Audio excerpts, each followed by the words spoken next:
Hello and welcome to Birth as We Know It. I am your podcast host, Kiona Nessenbaum. I have experienced birth as a doula, a student midwife, and as a mother of 3 amazing children with my husband and high school sweetheart by my side. After attending over 130 births, including my own, I've realized that each birth experience is truly unique. So make sure you subscribe and join me every week as we are guided through many different birth experiences through the lens of the storyteller. Please be aware that some of the stories can be triggering to hear, so feel free to pause, take a breath, and come back and listen whenever you're ready. With that said, let's prep ourselves to dive deep and get detailed about what really happens in the birth space. As a reminder, this podcast is intended for educational purposes only and has no intention of giving or replacing any medical advice. All advice that is given on the podcast is from the personal experiences of the storytellers. All medical or health-related questions should be directed to your licensed provider. Before we dive into this episode today, I want to remind you to please listen to this episode with the intention of sharing it with a friend or family member. There are many people out there that are experiencing pregnancy, as well as many of those people experiencing it for the very first time. And if they were to listen to an episode or podcast like this, it can really boost their confidence in the decisions that they're making throughout their pregnancy and birth. All right, let's dive into the episode. Hello, everybody, and welcome back to the Birth as We Know It podcast. Today, I am excited to have on a special guest. Her name is Kelly Hof, who is an RN, BSN, certified EFM, which is external fetal monitor, as well as a certified life and mindset coach. So she has been practicing as a labor and delivery nurse for over 10 years, and I'm excited to have her on to get her perspective from a birth professional. So welcome, Kelly. Hi, I'm so excited to be here. Yeah, I'm super stoked because you are also the host of a podcast, and the podcast is called The Birth Journeys. So The Birth Journeys, make sure you put the in there, The Birth Journeys podcast, and your podcast is also all about birth. Yeah, definitely. So go ahead and tell us a little bit about you, what you do, and a little bit about your podcast. Yeah, so I am a birth coach as well, but I focus on hospital births because that's where my wheelhouse is. And I've found in the past 10 years, I've noticed how much trauma comes up from being in the hospital setting in birth and not having emotionally prepared for all of the things that could happen. Not only if you're having a medicalized birth, like if you have a condition that requires you to be in the hospital, but also if you come in completely low risk. I think that people think that there's no emotional preparation required, but getting an IV, getting an epidural, potentially ending up with a C-section, all of those things, and there's so much more that's not exhaustive, but there's so many things that come up for people and they don't realize it's going to come up for them until they're in that space. And then they're like, oh my gosh, what happened to me? I just came in to have a baby. Everybody's been having babies since the beginning of time. Why am I so traumatized? So that's where the whole thing has come about. And about 4 years ago, I started thinking, what can I do to help these people? Should I make a website? I have no idea what to do. And how do I even start? And I have a friend that invited me on her podcast. And I was like, oh, that's what I need to do. It's perfect because you can do it in story form. So I've been interviewing moms about their experience and what was good, what was bad, what they wish they had done better, what they wish they had prepared for, and my favorite question, what would you go back and tell yourself if you could to just change the way that this process occurred or to help you through it emotionally. And so in the past year, because it's been about a year since I've had this podcast, I have gotten so much good information from all these moms. A lot of them have been labor nurses that I work with because they're really vibing on my podcast now. But they have such good perspective. And so in all of that, I thought to myself, okay, now I have to figure out how to one-on-one help some of these moms because they're still coming. Not everybody in the world is listening to my podcast, and not everybody in the world hears the message of you need to be emotionally prepared and gets everything they need from the podcast. So then I decided to get certified as a mindset and life coach or life and mindset coach, however you want to say it, so that I could work on the emotional aspect. And what I love about the program I did is that it is trauma informed and it is neuroscience backed, which if you're someone like me that loves to just nerd out on neuroscience, that was my jam. And so I felt like I became very prepared to work through a lot of what was coming up for moms and help guide them through personally what might be coming up for them when they get to the hospital birthing space. So I focus on like the top 3 birthing must-haves rather than a birth plan, because a birth plan is not a guarantee. And so we focus on trying to figure out how we can incorporate those 3 must-haves so that the mom feels like no matter what happens, those things happen and things went well. And then we talk about the things that are coming up for them that might be fear-based or might be obstacles to the most empowered birth possible. And we work through those things. And then we do like a birth vision board and like some audio, what's the word? Audio, when you like listen, like mantras or whatever. Affirmations? Yeah, or visualization. We kind of put the story together of how ideally the birth would go.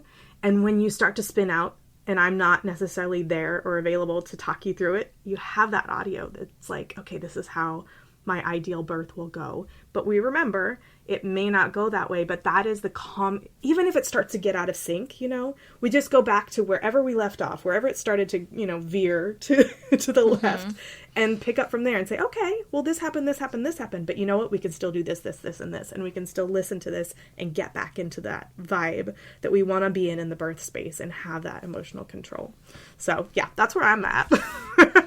I love it all. I love it all. And the reason why I also love it so much is because you are literally like in the front lines of it all. Like as a labor and delivery nurse, like you see it all the time. And specifically with you being in the hospital and mentioning yourself that is where a lot of the trauma comes or happens. And then to see it kind of flip with some of the things that you're offering, I think that's great. Because the fact that you're on the inside, being able to navigate based off of seeing the inside before this new person comes into that space, it allows them to prep mentally. Because I am 100% the person that says birth is just as psychological as it is physical. And Absolutely. A lot of people focus so much on the physical aspect of birth. And then that's where a lot of the fear comes in, though, as well, because they're like, how is this baby going to come out of me, this tiny hole? Or am I going to be able to stand all of these contractions? What is support going to look like? I've never done this before. So how do I prep for this? So I really, really love that you do that. And I love that you have the podcast. And I am all for all the birth-related podcasts, all the birth story podcasts, all the birth guiding podcasts. Even though I'm creating this podcast for birth stories and to get information out there, the more podcasts that are out there, the better. This is not a competitive space for me. This is an informative space. And I'm like, come on my podcast. Like, tell me all about yours. Yes, like, let's get more collab. people. Yeah. Yeah, absolutely. So let's go ahead and talk about where you practice. Yeah, so I work at 2 hospitals currently. They're both city hospitals. So I'm in the DC area. So DC, Maryland, Virginia are the clients that I physically serve. So when I'm in the hospital, that's where my patients come from. Both are busy. One is a level 3 NICU, one is a level 2 NICU. And I work at the one with the level 2 NICU in all areas of women's health. So I say labor and delivery nurse because that's what most people understand, but I'm actually labor and delivery, postpartum, nursery, special care nursery, and maternal fetal medicine. I'll float through all of those. And then at the other hospital that I work at, I'm just labor and delivery, but I technically could float to postpartum. I've just never trained in their NICU or in their maternal fetal medicine. So the opportunity comes up, I'll definitely do it, but I'm qualified to work in all those areas. So I feel like being able to see all of those areas is what really gave me the perspective of being able to say with confidence that yes, if moms come to me before we go into the labor and delivery space, we will have such a better emotional outcome than if we just go take a random birth class where they're just going to spit fire information at you and you're going to end up with a laundry list of all the things that could happen and the things that you think that you can check off the menu, but no real understanding of how that's going to affect you or what you actually would choose in the moment when somebody's saying, in order to preserve your health and the baby's health, I'm recommending this.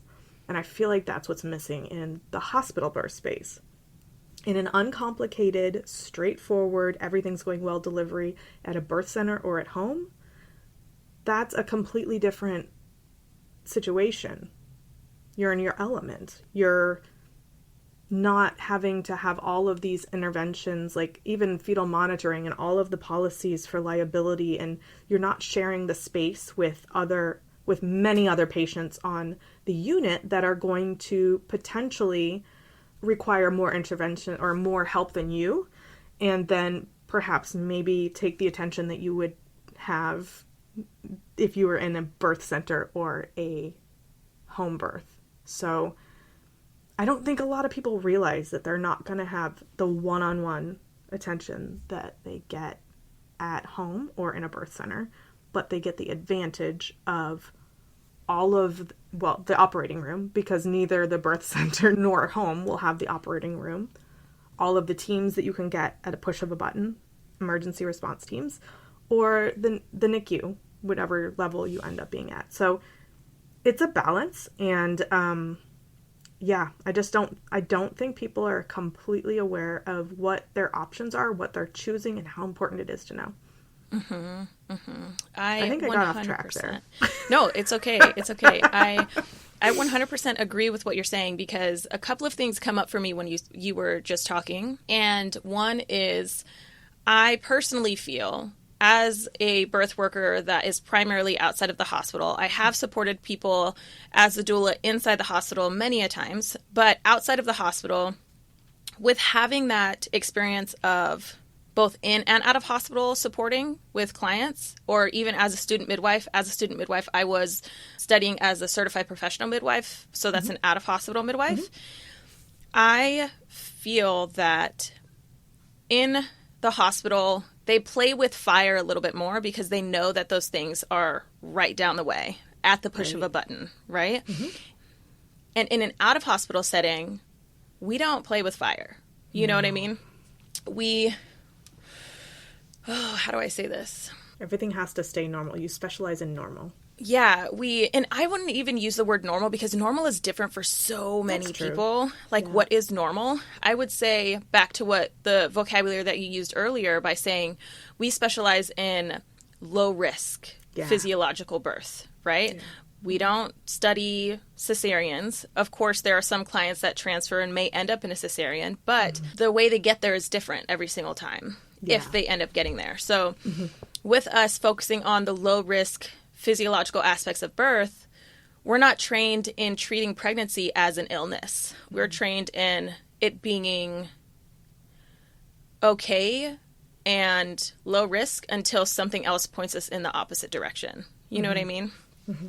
And I feel like I was just listening to one of your previous episodes on your podcast, and I don't remember who your guest was, but you all were talking about how the training that you receive as an OB doctor is way different than even a certified nurse midwife, and way different than an out-of-hospital midwife. Yeah. So the outlook that you have on pregnancy, labor, and birth is so different because your training is different, and you're like, I know how to handle this by doing X, Y, and Z. Mm-hmm.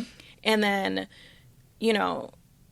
out-of-hospital birth is just so different. I don't know. I'm going on a tangent now, but... No, and I totally understand where you're coming from, because when we're thinking XYZ, you guys have enough people to jump in there and help with pain control and progression of labor without medication and all of the things that are natural. But we do things like slap monitors on people, give them an IV, hook them up to a pulse ox. I mean, we're hooking them up to more and more things, I swear, every year.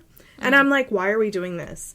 And so then it just makes it more difficult for the birthing person, the doula, the support person, the nurse who's bouncing from room to room, to help that person work through a physiologically low risk, straightforward labor. So then if we get into a situation where either the baby's malpositioned and we have more pain than expected, or we start to experience transition and the birthing person no longer feels confident that they can do this, what we jump to is medication, typically an epidural. Sometimes at one of the hospitals, we've in the past had nitrous and we're supposed to be getting it back, but that comes with the caveat that you have to be able to hold the nitrous to your face and also understand that it's really only good during transition to get you through. So it's just, we have these little checklists of what we can offer. And what sucks about being a nurse is, while I would love to be in there with someone offering the things that you offer at a home birth or at a birth center, or just even as a hospital doula, I would love to be in there more to be able to offer those things. I also have another patient, probably. I also am most likely supporting other nurses on the floor. And as a team, we watch the entire unit on that TV that has all of the heart rate tracings on it. And so if I see something is going awry in another room, typically I will be heading towards that room. Mm-hmm. Not necessarily helping you through your transition if you're my patient. So it's just, it's got benefits, but it's got drawbacks. And I really want to focus on, in the hospital, just asking ourselves the question, like, how are we going to switch our mindset to, when we do have a low risk person, do we really have to do all these things? And maybe we can slow down and think a little bit. Maybe we can talk a little bit about what's going on, instead of this. We have this mindset of, let's jump in and get things done. And that can be okay if the birthing person is down with that. Mm-hmm. But if this is someone that just wanted the security of birthing in a hospital naturally, and they're naturally going through labor, they went into labor on their own, and they, maybe came in at 4 or 5 centimeters first birth, do we really have to break their water? Do we really have to give them Pitocin? Can we please just give them the normal amount of time to labor, which is like 16 to 18 hours is typically average for a first-time mom that went into active labor.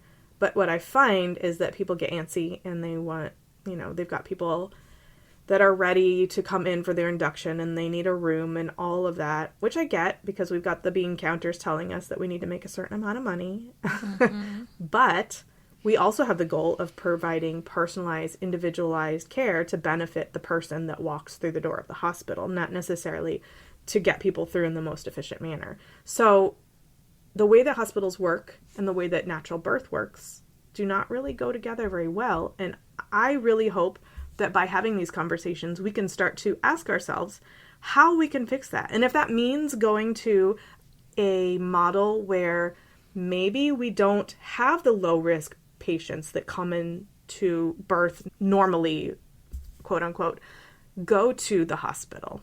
Maybe they go to a birth center that is affiliated with the hospital. Mm-hmm. Or maybe they try a home birth, but we have such a great relationship with the CPMs in the community and they have such autonomy that they can practice safely, then we can all work together. And that would be my ideal. So when you were saying that, now I can't remember, was it Jennifer James? Jenny Joseph. Jenny Joseph. I'm just going to use all the names that I can think of that start with J. Jenny Joseph. Like, I love what she's doing and that she can do that because that's what it should look like. That's mm-hmm. what we should be doing. We should be giving the options for people to do all of the things safely, the way that they want them, without having to choose. Like, maybe I want a home birth, but I'm not sure if I want to birth in a space where there's not a NICU available. And that's kind of where I was at. I wanted a natural birth. I was doing better at home. But I also wanted the NICU just in case. Because I'm a nurse. I grew up in a medical family. Everybody told me I needed a NICU.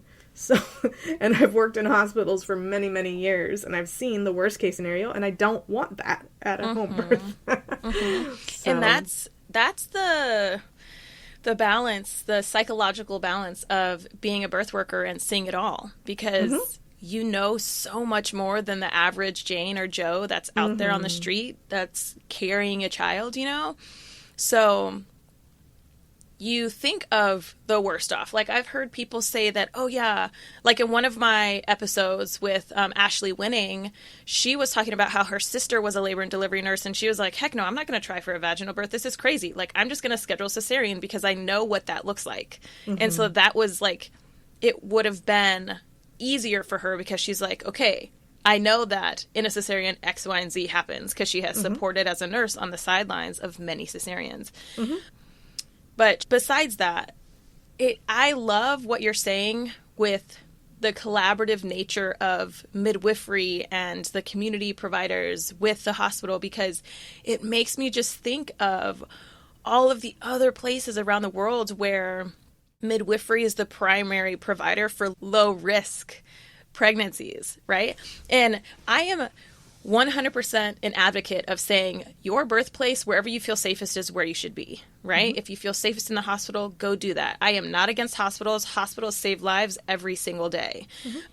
With that said, there are also lives that get lost in the hospitals because of decisions that are made. But to counteract that, there are lives that are lost in home and birth center births. And there are also many, many lives that are created and loved and all the things. So regardless of what setting you choose, you have to make sure that you are supported by the correct people to make it to where you are having informed decisions to make the right decision for you, but giving you the agency to make those decisions rather than making it for you. And then that leads me back to how you were talking about the 3 main must-haves of your birth. It makes me think of even just simply changing the vocabulary when you talk to people. And I'm saying this like to the audience, like when you talk to people about their births, don't call it a birth plan, because birth never goes as planned. There's no such thing as a birth plan. Never. It's like, birth never goes as planned. And so as a provider, like a birth worker, as a doula, as a student midwife, when I was doing midwifery school, I was always calling it birth preferences. Because it is exactly that. It is a preference, and we do not know what birth is going to look like. We cannot promise anything of how your birth will look like, but we can promise our efforts. We can promise that we will try our best to get you the desired birth that you want. But that open communication is what makes it possible to do that, you know? And I will say 99% of birth plans, quote, air quotes here, do not go as planned. Nope. But with that said, it does not mean that your birth is automatically traumatic, right? So it's about having open conversations and communication. I do want to touch on a little bit how you were talking about how as a labor and delivery nurse, you will be supporting more than just one patient at a time. And that made me think of what someone in a previous episode had also brought up, Ashley Winning, yet again. She goes in to talk about how the hospital system and the healthcare system is a machine with multiple cogs, right? And it's like a factory. And you are the product of that factory as a patient. And so when the cogs or anything in the conveyor belt of that factory gets slowed down, other things slow down after that. So if they decide that, okay, you as an individual need this individual thing, so I'm going to care extra for you so you can accomplish this, you're then taking away from the other pieces of that conveyor belt and the cogs of the machine. Like, it slows it down. So I would say that that's the biggest difference of hospital births and out-of-hospital births, is the kind of care that you receive during labor. Out-of-hospital births make it to where you can have that individualized care to the point to where your providers and team can slow down a bit because you're that primary focus. But the biggest, absolute biggest difference between out-of-hospital providers and in-hospital providers is out-of-hospital providers do not have as heavy of a client load, right? Because what's the first thing people do when they get pregnant? Especially as a person that's not really aware of their options. They're like, oh, okay, what hospital do I need to contact? What hospitals does my insurance cover, you know? Mm-hmm. So informing people of their options is extremely important. And that's a whole thing. Well, and the thing is also, if you are informed enough to know that you can utilize a birth center or you may qualify for a home birth, then you also probably know how much preparation you're going to need for those areas. I feel like, and I've never been to a home birth or a birth center birth, but what my colleagues that do work there have said is they require a lot of prep work, and also you will get a lot of attention during your pregnancy that you wouldn't necessarily get when you have a hospital provider. Because probably if you're at the hospital, you're going to be utilizing insurance or Medicaid or whatever community program to fund your delivery. And that means that you don't really get long appointments. You'll get like 15-minute appointments with your OB provider, maybe longer if you're high risk with the maternal fetal medicine side. But that is not going to be focused on preparing you, the birthing person, for delivery. It's going to be making sure that everything looks good with your baby and that you aren't in any way having complications either related to the pregnancy or if you have pre-existing conditions that are being exacerbated by the pregnancy. That's it. They probably will ask you, they'll have you fill out the Edinburgh perinatal mental health. I can't remember what the actual name is, but it's just a list of 10 questions that make sure that you're not like in a depressive crisis. Yeah, it's not the even EPDS. Like, that one. Depression screening. Yeah. That one. And it doesn't even encompass like any other mental health, like any of the perinatal mental health conditions other than depression. So it's very focused on that. And that is about all you're going to get unless your provider has a deeper conversation with you. So you're just going to get run through the machine, literally, if you decide to have a hospital birth. And if you want to not get run through the machine, you have to seek out the prep work to do. You need to find what you align with. You need to be very cognizant that you align with your provider for your birth and that you are aligning with the hospital policies and the way that they tend to do things, because all of that varies. And so you really have to do a lot of homework. Whereas, and if you don't, like I said, things just go the way that they happen in that particular hospital, and you don't necessarily have a choice. I mean, you do to some extent. You can say, I don't like this, but again, you're still a cog in the machine. And so if you say, I don't like this, and they're like, well, but sorry, we can't provide that service for you right now because we have this other person that we have to keep alive. Mm-hmm. And so that's what it comes down to. It's in the hospital, usually it's life or death.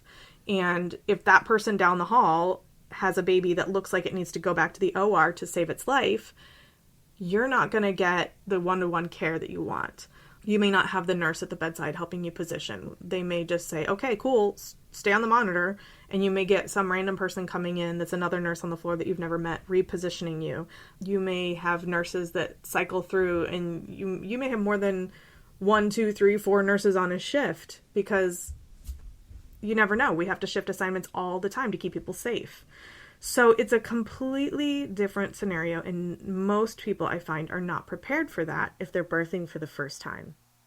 Yeah, and I agree with that. And I think that having that specific realization is why it's important to also have or hire a doula. I feel like doulas are very much a huge part of the birth team. And if you want that one-on-one care in or out of a hospital, because out of hospital midwives also have other things to do. They have charting. They also have to rest. If your birth is really long, your midwife might say, okay, I'm going to go nap and then I'll come back. There's pros and cons of each setting and each provider system. So I think doulas are super important. So as a labor and delivery nurse, how do you feel about birth doulas? I love a doula that is prepared for a hospital birth.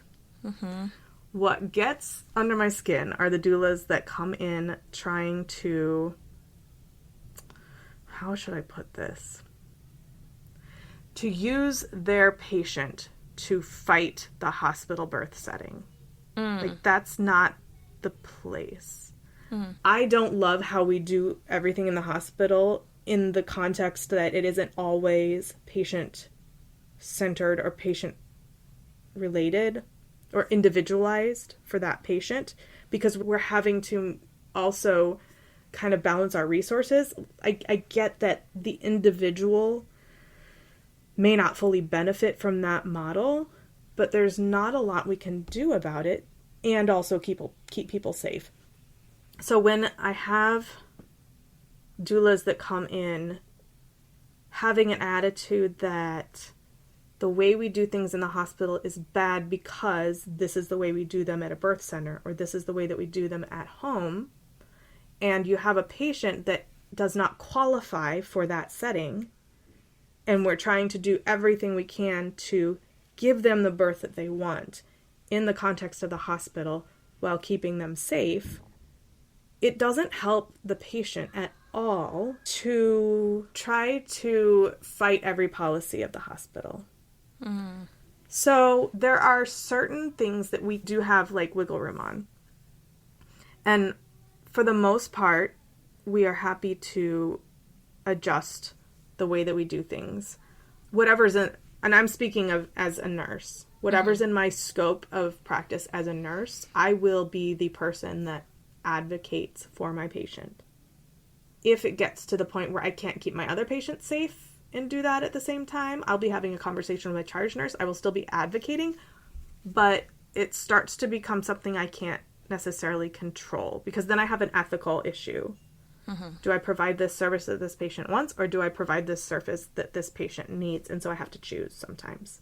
I will always try to find somebody that can provide the service that the patient wants in order to relieve me of the responsibility so that I can provide the service that the other patient needs. But it's difficult. And the doctors have, and the midwives in the hospital, and the charge nurse, and the anesthesiologist, and everybody have to make all the same choices. So what gets complicated is when I have to make that choice, and then the other provider has to make that choice, and the other provider has to make that choice, and it doesn't always align. So we don't always get what we want in the hospital.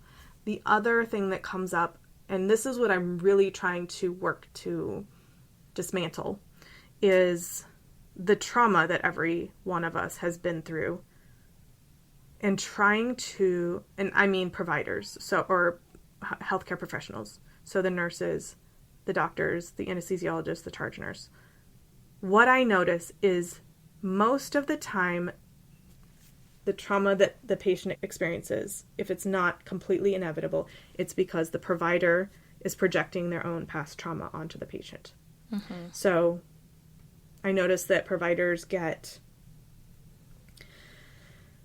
a little bit more stressed out or react more when they've just had an event that did not go as hoped for or as planned or just went terribly wrong. And they will overcompensate to prevent that from happening again at the expense of sometimes the current patient's mental health. They will insist on things, interventions that patient may not want at the time because they are afraid that that same thing will happen again.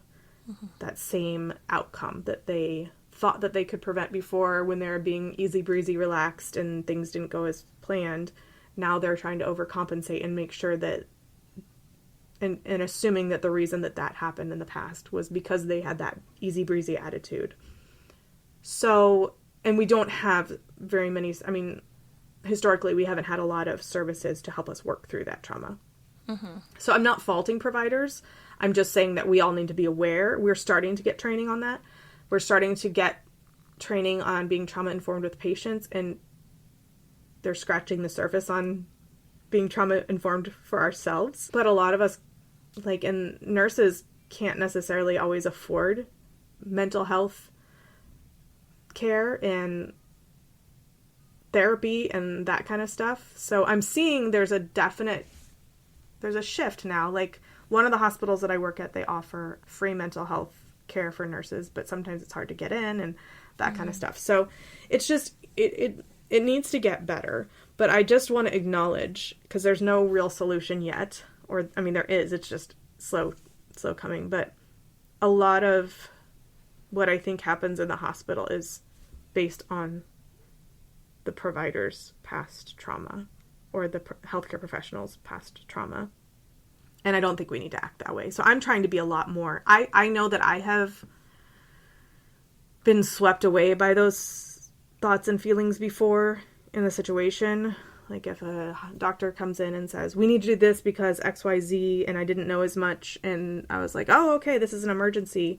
But now I'm able to stop and say, no, let's slow down. Is it really an emergency, or are we trying to prevent a potential emergency?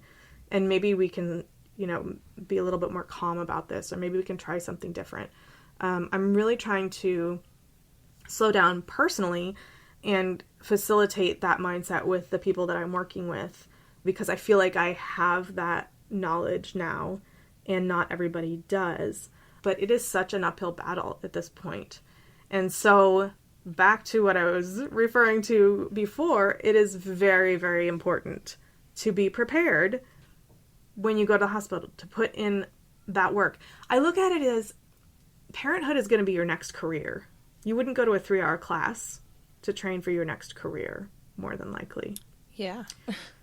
I mean, even if you go and work at like a restaurant or I'm trying to think of like some of the just entry-level positions that you might get out of high school. Right. Any of those, they're going to train you for several days at least, several 8-hour shifts before you have to go out on your own. So why are we not treating parenthood the same way?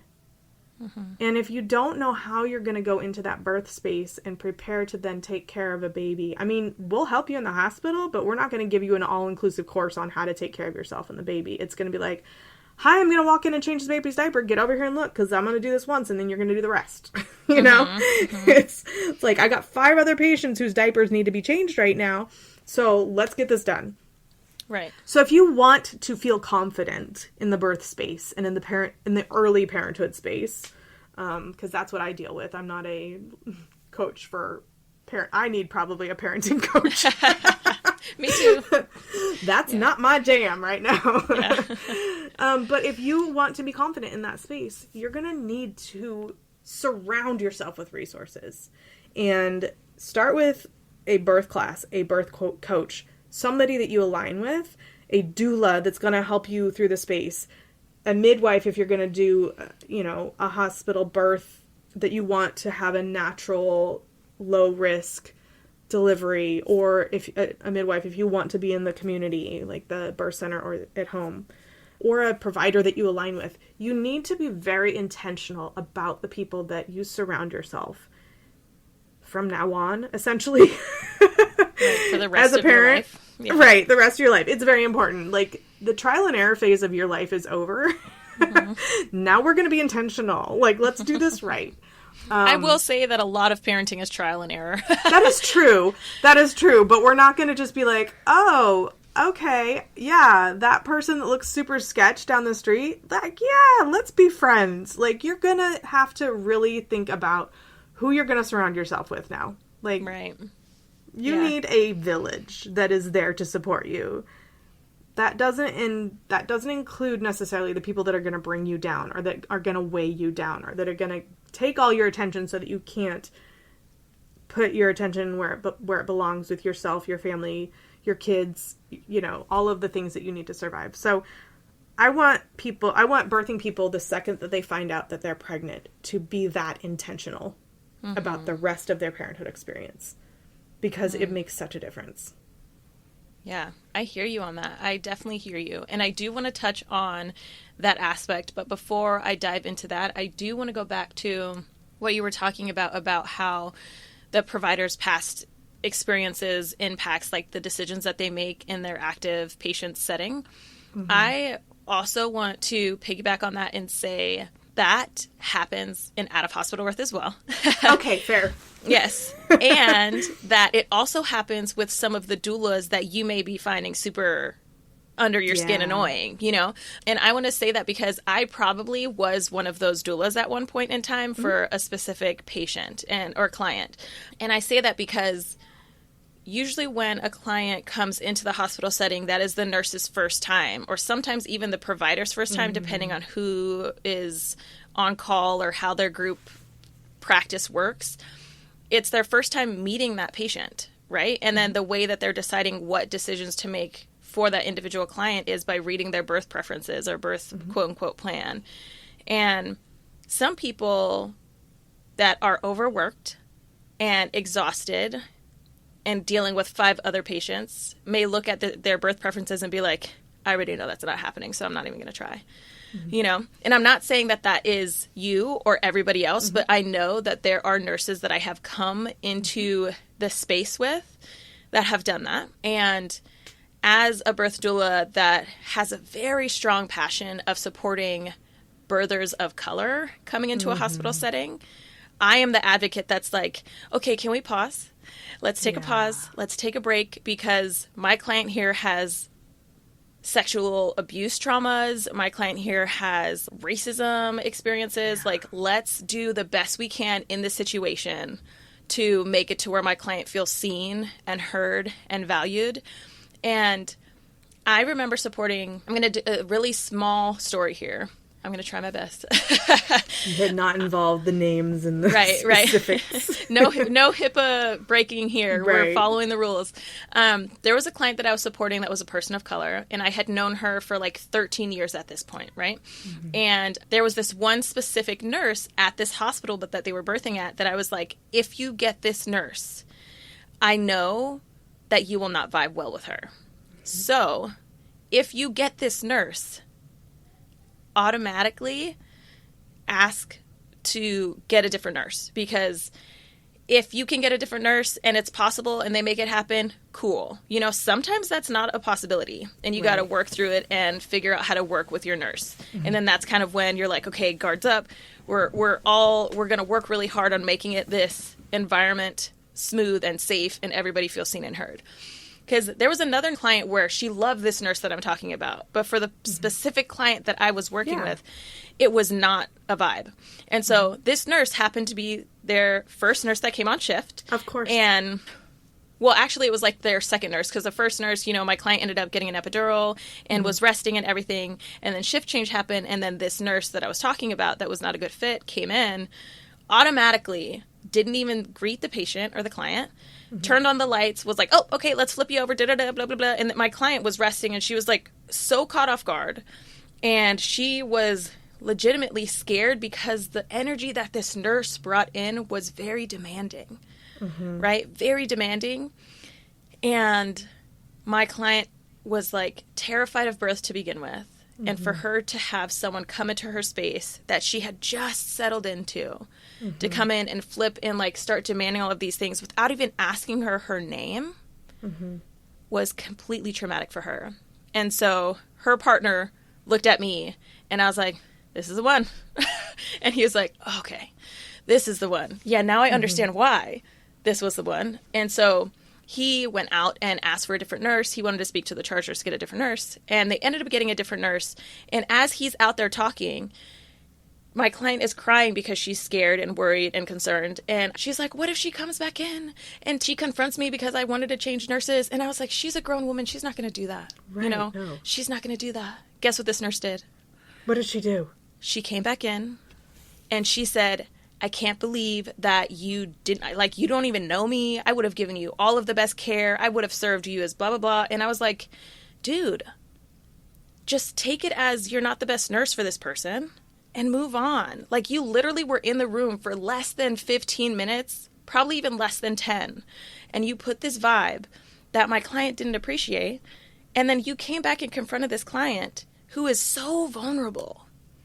And we're putting whatever projections you were dealing with that day onto her. Completely absurd. So, of course, I was that doula that was like trying my best to support this client. And I was like, dude, I'm sorry. Can we please like not do this right now? My client is literally... Why would she be allowed in the back in the room, right? But the thing is she was actually being held back by the charge nurse. So it was like a threatening energy. Right? So whatever this nurse had going on in her life, she definitely brought into the birth space. And so, that was... I mean, I got fired by a patient 2 days ago. And I was just like, cool, see ya. Yeah. And then, I mean, like, obviously, I don't know what like... it was about. It was like literally, it was 7 o'clock, 7:35. She asked for the charge nurse. I was like, I don't know what I did, but I'm out of here.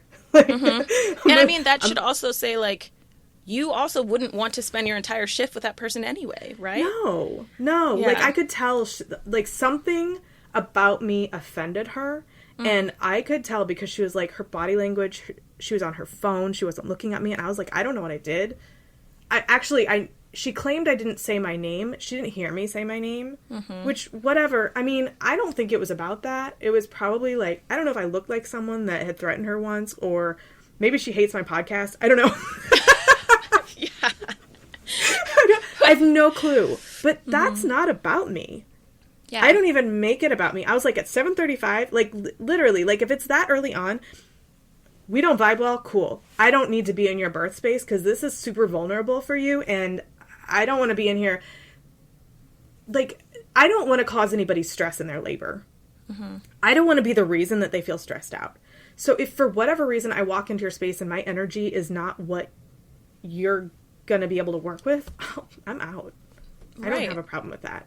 And most of the time, I mean, I don't feel like there's at least the hospitals that I work at, I don't think there's like a punitive environment where, like, look, I'd feel more comfortable with another provider if that's possible. If it's not possible, I'm going to do my very best to come in and say, listen, I don't know what I did to offend you. And honestly, it doesn't really, I mean, unless it's something I can super change about myself, it doesn't matter. But how can we move forward? Right. Like, how can I be better? I don't need specifics on what I did necessarily if that's uncomfortable for you, but what can I give you that would make it better? Or what can I do that would make it better? And that's opening space to have that conversation and give that patient/client and the agency of making a decision and voicing their needs, you know? And usually, even if I don't vibe with someone right off the bat, I tend to come in, do my thing, try not to even... I try to be kind of like ghost-like when I'm coming in. Because really, none of it's about me. I'm in there trying to help this patient along.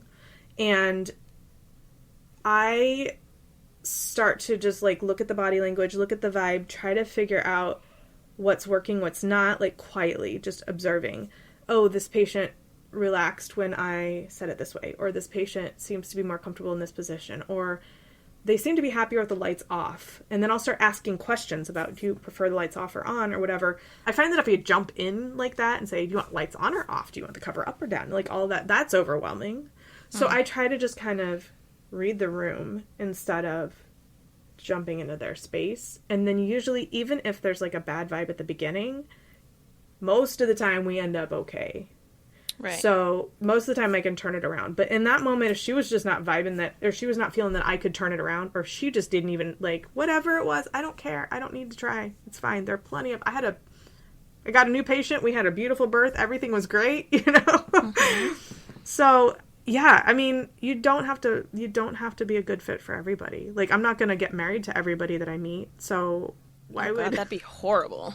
I know, right? So why do I have to be your labor and delivery nurse? That shouldn't have to be the way of it. That is like one of the biggest days of your life. And if I'm not a good fit for you, I don't need to be there. Yeah. Same with doctors. Like, but that's why you choose your doctor that you align with. That's why you need to make sure, or midwife or doula, you need to make sure that whoever's in your space, you completely align with. And that's why you start preparing at the beginning. You need to make sure, because that is, I mean... it is probably the most vulnerable you're ever going to be.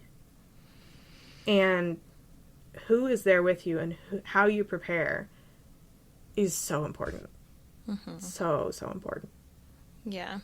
And so with everything that we just discussed, I think it's important for everybody that's listening, whether you're a provider, a support person, a partner, to remember that, one, everybody's human. Everybody has their own emotions and their own life experiences that they're coming into this space with.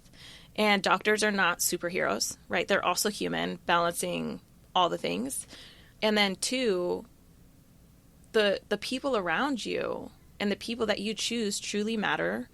And leading me to three, I think doulas are worth it. I do too. Doulas are worth it. You know, Yeah. there are definitely a lot of different pay ranges with doulas, but there are birth doulas, there are postpartum doulas, there are like abortion doulas, there are end of life doulas. There are so many doulas. There are so many people that can support you through this. But since this podcast is primarily around birth, there are also doulas that are there for loss, you know? Yeah. Like miscarriages and stillbirths. And so utilize the resources that you can find. If you don't know of it, ask a friend that has potentially been through it and create that village like we were talking about before. Find a way to create that village and know that leaning on someone is okay.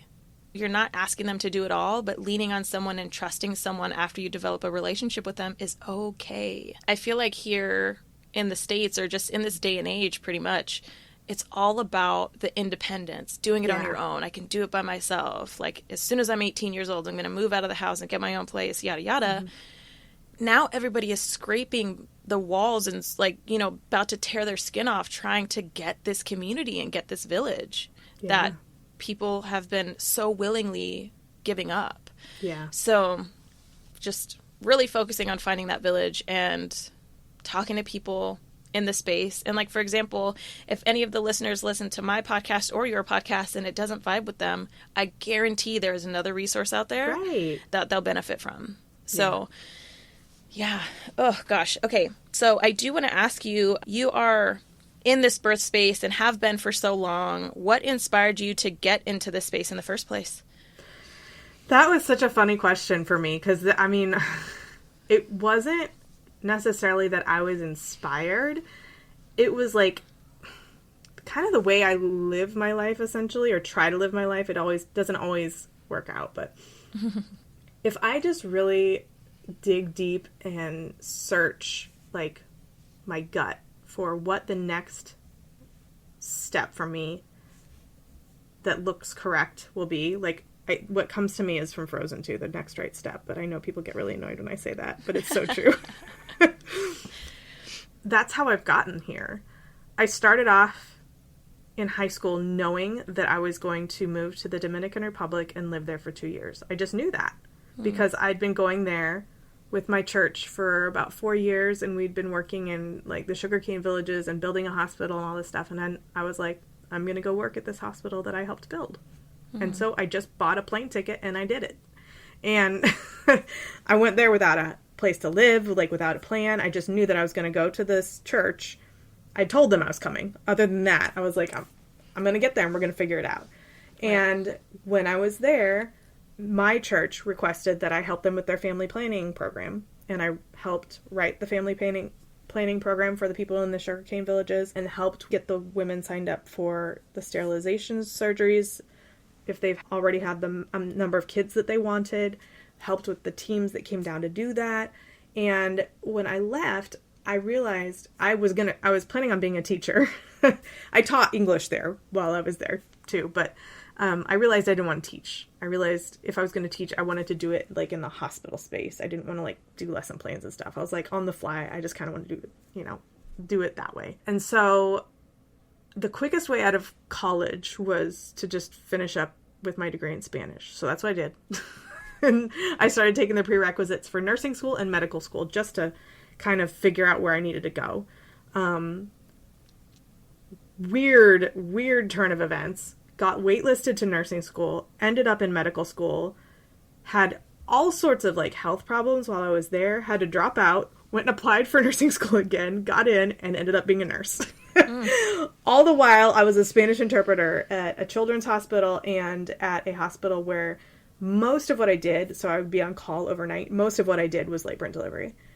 And when I started applying for nursing school, I thought I was going to do pediatrics because I'd spent like 10 years this whole time, the whole Spanish degree, the whole getting the prerequisites, which like this all took about 4 years for my nursing and or medical degree that never happened. And then also while I was still in medical school, I was interpreting as well, like do it for 10 years. I was there. And so I thought, oh, okay, children's hospital. That's what I want to do. I applied and got a postpartum job, and I was moving to New York with my husband well, not at the time. I mean, he's still my husband. At the time, I was moving to New York with my husband. And so I was like, okay, I'm just going to take that job. Sounds fun. And my mentor in that job said, you can't stay in postpartum. You need to move through all the different specialties because you need to be a float pool nurse.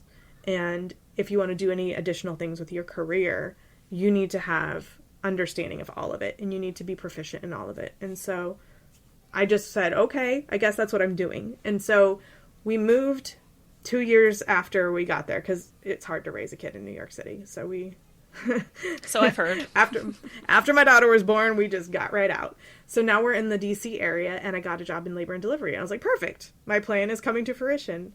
And then I became a float pool nurse. And when the opportunity presented itself, I basically went for it. And if it didn't work out, I made it work out. Mm-hmm. It's like, I just knew what the next step was. And if it didn't work out here, I was going there. But it was like, if I stay on this general path, that's where I need to be. And that's kind of how I got where I'm at, you know? Mm-hmm. I don't know. It's almost like, I feel like in my life, I can see the path before me, but it's like all foggy in front of me, but the fog lifts as I take the next step. And I'm like, oh, okay, I'm going to go there. I'm going to stay on the path. I'm not going to go over here where there's like wolves, and I'm not going to go over here where there's grizzly bears, but I'll stay on the path and trust that the fog will lift and everything will become clear. And that's kind of how I got where I'm going. I have no idea where I'm going at this point. Hey, who says you got to go anywhere? You know, you could just stay where you're at right now. I might have arrived. Who knows? Yeah, you might have arrived. You never know. But I mean, you know, so many people make so many decisions to get to where they are today. And actually, I'm going to say everybody makes so many decisions to get to where they are today. And the fact that you landed here and you're doing all the things that you're doing, I think is super, super great. But I did want to touch on the fact that you are doing a lot, right? Like you're a labor and delivery nurse, you're a podcast host, you're a life and mindset coach. So like you're doing all these things on top of being a wife, on top of being a mom. So what is your connection to the word burnout? That is excellent. Okay. So I'm not going to say that I don't ever feel burnt out, but I think if you did, I would say you're a liar. I am. Yeah, I would be a liar. In fact, this morning was the last time I felt burnt out. Tell me more. But I know that I am on the right path. And so I seek out opportunities to figure out what I need to do to become aligned with where I'm going, or what I need to, like, I kind of just ask for guidance from the universe to help me, like, relax into this place that I'm meant to be. I have a tendency to be that person that tries to hold on tightly. And I feel it in my body when I start to do that. I feel tension here in like the front of my shoulders, like almost as if I were holding on to all of the things that are important to me. I physically start to feel like I'm doing that. I also feel a lot of tension in the back part of my shoulders, and I start to notice that I'm just like doing all these things to hold on, and I'm like, what am I holding on to? I don't have, and usually it's like task-based. I have all these tasks that I need to do, but then I have to stop and say, what is the point?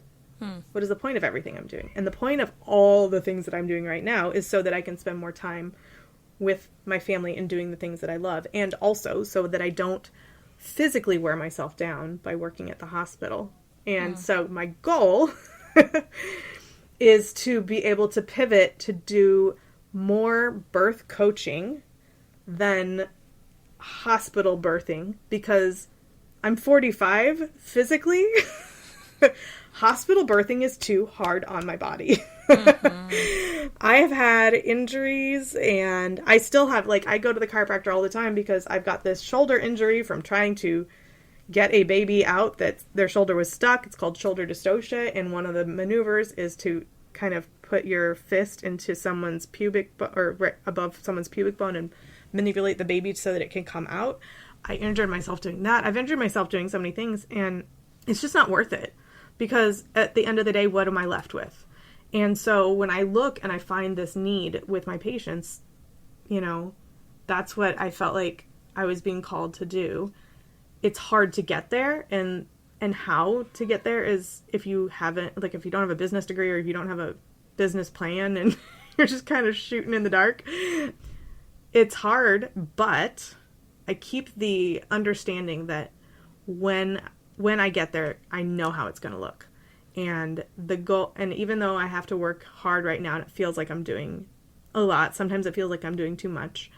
I'm open to the learning experience, and I'm open to what the final destination is, and I'm willing to put in the work to get there.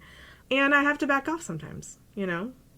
Like this morning, I was going to get up, I was going to work out, I was going to do all my like mindset and meditation and stuff, and I was just freaking tired. And what I really needed to just do is stay in bed and cuddle with my 5-year-old, who's, you know, my daughter had already gone to school. He's going to kindergarten next year, and I was like, I have like 8 months left to do this. Alignment for me right now is staying in bed, just asking the universe to tell me what to do today, set up the plan for what needs to happen, and relax right now and try to let all that tension go from my body. And that's what I did. And I got a text from you, or a message from you saying, hey, we've got this podcast today. And I was like, shoot, that wasn't on my schedule. But luckily, the other one I had scheduled before, I mean, it wouldn't have conflicted, but it would have been a big day. Everything worked out. And I felt like so aligned instead of stressed out. And so it's like, I need to remember, because I'm never always on top of this, but I need to remember that I don't have to be in control, that there are things greater than me that are making sure that I'm in the right place at the right time. And that is all I need to do, is just to follow the path that I am on and make sure that I take that step when I need to, and relax the rest of the way, which is hard to do. You're preaching right now, because I need to learn how to do that. Girl, get some mindset training. I know. Yeah, control, I would say, both related to birth and just life in general, people having the urge to control is so huge, because there's a lot of fear behind the unknown and the not being able to control. And so, you know, with it being the new year, 2024, a lot of people are like, new year, new me. But I'm also a very strong advocate in every single day is new, right? So every single day you can make the decision to try something new, to do something different. Personally, for me, my thing that I'm doing right now is I'm journaling again. And I made sure to start that before the new year, because I was like, I got to get this stuff out, you know, and it's actually been relieving. And I'm like, oh, yeah, that really felt good. And I'm like physically journaling, like writing things down, because I feel like utilizing your muscles and actually writing things down, getting the hand cramps and realizing all this needs to come out is really good. Yeah. I started meditating for only 3 minutes a day, and it's like actually really changed a lot of the things that the way that I look at my day, and I'm looking forward to those 3 minutes, right? And so I'm trying, but it's hard. It is hard. It is. I can definitely relate to your description of all the things and the burnouts, because burnout isn't necessarily something that only happens and then stays consistent. It's an ebb and flow kind of thing. It's a symptom. It's when you know things are out of alignment. It's when you know you need to say, okay, what do I need to fix? Did I step off the path? Am I stepping into the woods? Like, let's move back into alignment. Stay straight. Stay on that path. And, get your mind right. Yeah, I agree 100%. So I think that this is actually a good time to kind of slowly start ending the interview. I just have a few final closing questions for you. So my first question is, what advice would you give those that are wanting to work as a provider in your field, whether that be like a nurse or an OB? But since you are a nurse, let's aim towards nurse. Yeah. Keep an open mind for opportunities, because just because you got your nursing degree and became a nurse and got your first job does not mean that that's the end. Like, that doesn't mean that's where you're going to stay. It also doesn't mean that you have to go back to school.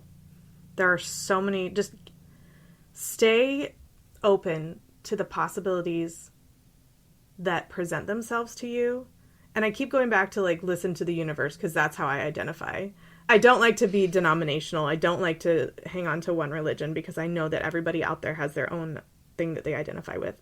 But just, I feel like we are all, you know, like the butterfly effect. Mm-hmm. Like we all have our path and the effect that we're supposed to have on this earth, or, you know, wherever it probably spans through the galaxies. And I feel like we need to just really stay open to that energy where we're supposed to be. And so if you start to feel like you're not where you're supposed to be, start looking for where you are supposed to be. And that's what I mean by opportunities. Opportunities can be positive or negative. You know, if you end up not loving where you're at, instead of being super sad about that and feeling stuck, that's an opportunity. And shift that mindset and find where you belong. Because we've all had to do that. So just being a nurse opens up a lot of doors for people that do that. And don't stay in the mindset that that is the only place, like where you find a job is the only place that you can be. Because that's your job. Find the opportunities. Figure out where you're meant to be. Yeah, I love that. I actually earlier today saw a post from someone random on the internet and they had said, don't let the degree you have prevent you or stop you from doing something else. Yeah.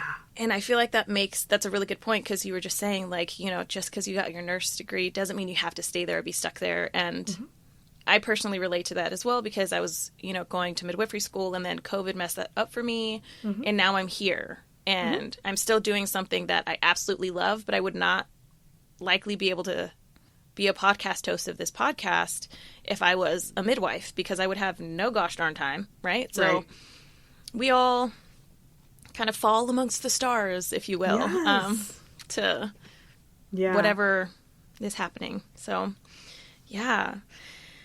So my next question is, what is one word that you would use to describe your profession? Yeah, one word is hard.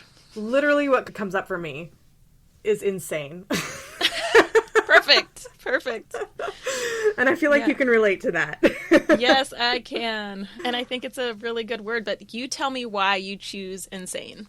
Insane because it's like so wonderful and gross and amazing and horrific and all of the things. It is so insane every day. It doesn't necessarily have to be my patient. It can be, you know, there's always insanity wherever. I mean, you have people with humans coming out of their body. There is no way it can't be insane. And all of the things that come up with that, and the reasons that they come into the hospital, and the feelings that they're having, like all of the hormones and the emotions, like every day is just nuts. It's absolutely insane. And I love it. Yeah. You gotta love it in order to stay, I'd say. Yeah. So, yeah. My final question for you is, what is one resource that I can share on your behalf for the listeners? Okay, so I have a freebie that I made for, like, it's called You're Pregnant, Now What? Nice. So it's for people that just become pregnant, and it's like, okay, stop what you're doing and do all these things. And so as far as like something that anyone that's potentially a listener that is maybe starting in the birth space could grab, that would be it. I mean, I can offer my coaching program. That would be amazing, but that's not free. So yeah, that's okay. Let's talk about it though. Let's offer it as a resource as well. The coaching program, we start off with a 6-session. We can add more if we need to, but basic 6-session coaching program where we spend at the minimum 6 hours one-on-one just talking through, like I said, the 3 must-haves for sure, the 3 obstacles or fears, making sure that your knowledge base, like fill in the gaps for your knowledge base to make sure that you understand literally everything that's going to happen to you in the hospital. Even if you've taken a birth class, I want to elaborate on some things and clear up any misunderstandings, because there are always misunderstandings and there's definitely a lot to know. Making sure that your mindset is on course for what you need to do in the hospital. and then help you plug into the other people that you need to surround yourself with. So there's resources out there that not everybody knows about. Like, does Lamaze work better for you, or are you a hypnobirthing type of person? Do you need a doula? Let's find a doula you align with. Let's find providers that you align with. Let's find a hospital that you align with, given your geography. And let's make sure that you're going to feel that you've created a space that you can feel safe in. And how are we going to do that? And then, like I was saying earlier, like the guided imagery and the putting together the birth vision board and all of those things that it's going to take to get really clear on what you need from your birth experience in order to feel safe, successful, and empowered. Because I think those 3 key points are what help you avoid trauma. Now, if there is a negative, unforeseeable, unavoidable medical outcome, probably I will recommend that you get therapy. Because if you go through actual trauma, not necessarily because your expectations weren't met, but because something happens to you or your baby, that is completely different. But avoidable emotional trauma is what I want to prevent when I'm working with my clients. So it's called the Empowered Hospital Birth Program. Love it. I think that the intention behind that program is immensely important. I feel that many people will benefit from that program because it is intentionally for people that are going and planning on having a hospital birth and navigating the system in which seems overwhelming and completely intimidating. So I love that program. I think people are going to be... I love the idea of that program. I didn't go through it. I'm assuming that because you created it, it's amazing. I think that it's really great and it's absolutely needed. And I guess my question to you is that program only for people that are going to attend hospital births at your locations, or is it for anybody? No, it's for anybody. And right now, I'm planning on creating a course. So right now, it's more like for people that financially can afford private one-on-one. But my goal is to free up my time with that in order to take off more days from work so that I can create my course. I've got the platform. I've got literally everything I need to create the course. I am just lacking time because I am lacking funds to not work so much. So, 100%. It's a cycle. Yeah. So I have always worked with people that need more resources than they have. And it is so out of my comfort zone to start working with people. I mean, I do both, right? But to cater to people that have more resources. So right now, my plan is to cater to those people so that I can go and make sure that I'm taking care of the people that need more resources. So my approach is holistic in that sense. It's just not there yet. That's okay. We all have dreams and goals, and it takes time to get there. So right. That's why I started with the podcast, because that is a free resource. Hey, that's why I'm here too. Yeah. So. Yeah. Well, awesome, Kelly. Thank you so much. I'm so happy that we had this discussion and we were talking from the perspective of you as a nurse. I learned a lot in this conversation, so I'm sure that a lot of my listeners have learned a lot as well. And it just continues to add to the melting pot of questions that I will forever have surrounding birth and postpartum and birth location, place, and all that stuff. So thank you. Thank you so much. Yes, thank you. And thank you for reaching out. Yeah, and making of course. This happen. Yeah, of course. Us birthy people need to stick together. So right. Absolutely.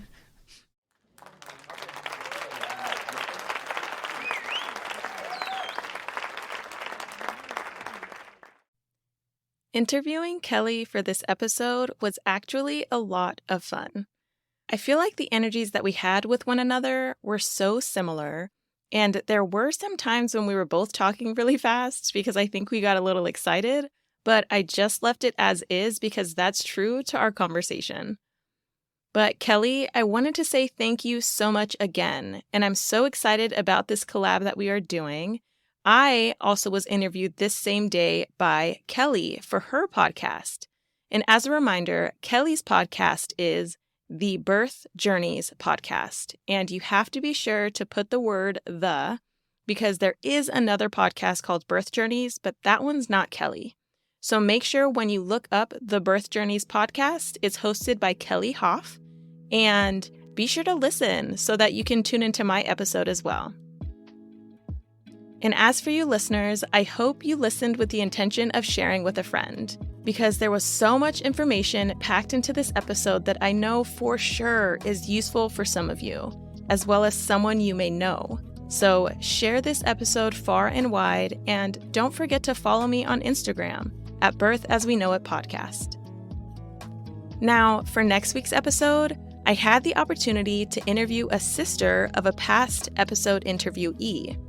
So in episode 16, I had the opportunity to interview Sarah Zarol, and for the episode that comes out next week, I interviewed her sister, Christina Packard. And Christina is a mother of 6, and she is a partner of the Made Mindful business team. She dives into what it was like for her to experience 6 different C-sections and how she ended up with a C-section in the first place. So don't forget to tune in next week to hear all of the amazing juicy details of her story. And if you have any questions or want to reach out to me, or if you want to share your birth story or experience on the podcast, head over to KionaNessenbaum.com. I would love to hear from you. All right, friends, bye for now.